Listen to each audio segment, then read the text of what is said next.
The year is 1492. In the sun-drenched hills of Granada, a momentous chapter of history comes to a close.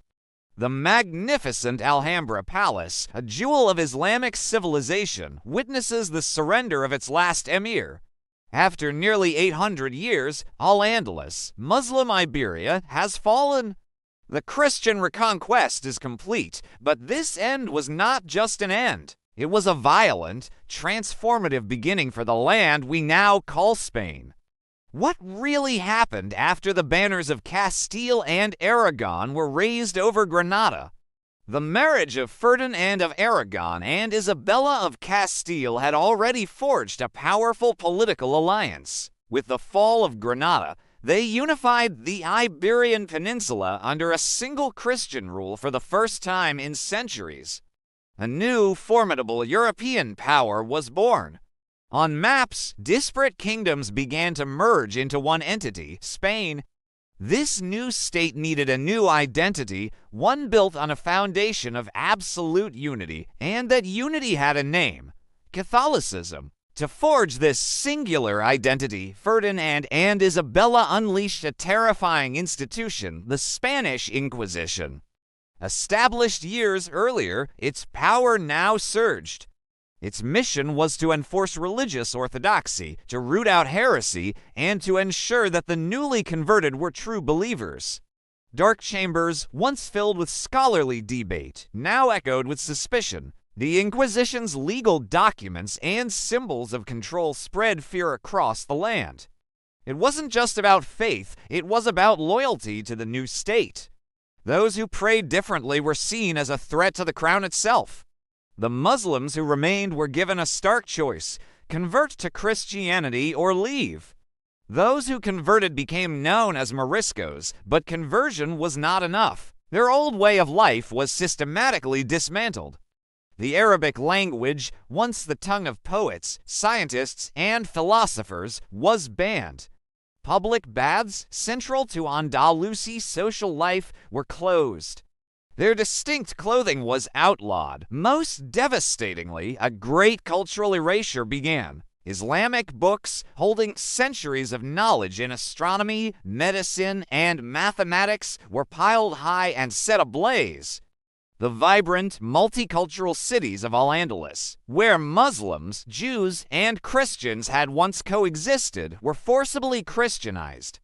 Mosques were converted into churches, their minarets replaced with bell towers, rewriting the very landscape of Spain. For the Moriscos, life became a nightmare of surveillance and persecution. They practiced their faith in secret, whispering prayers behind closed doors, trying to keep their heritage alive.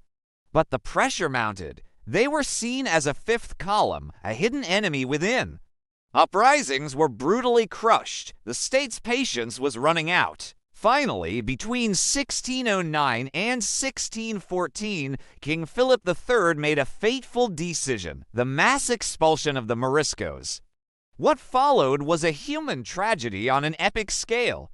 Over 300,000 people were forced from their homes' lands their families had farmed for generations.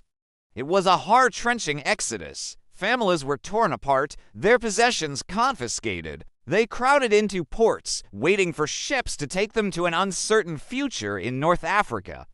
Entire villages were left abandoned, silent witnesses to a lost world. Spain had purged itself of a vital part of its own population, losing skilled artisans, farmers, and merchants in the name of religious purity. Yet, at the very same time this internal tragedy was unfolding, Spain was experiencing a golden age on the world stage. In the same year Granada fell, 1492, Columbus, funded by Isabella, sailed west and stumbled upon a new world. This discovery unleashed an age of exploration and conquest. Spanish galleons crossed the Atlantic, creating a vast global empire. Fleets laden with gold and silver from the Americas poured unimaginable wealth into Spain, making it the most powerful nation in Europe. This is the great paradox of early modern Spain.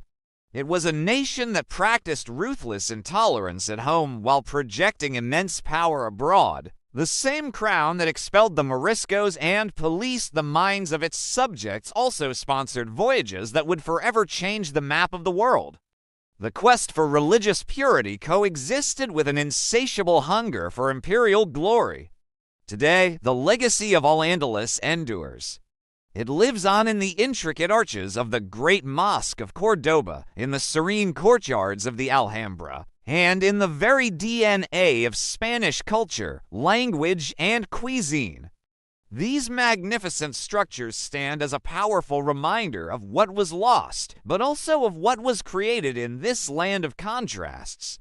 The fall of Al-Andalus reshaped Spain forever, forging a new identity from the ashes of the old, but it leaves us with a profound question. Was the end of Al-Andalus the end of an era? Or the beginning of a new identity for Spain? Thanks for watching. If you found this journey into the past insightful, please like this video and subscribe for more deep dives into the pivotal moments that shaped our world.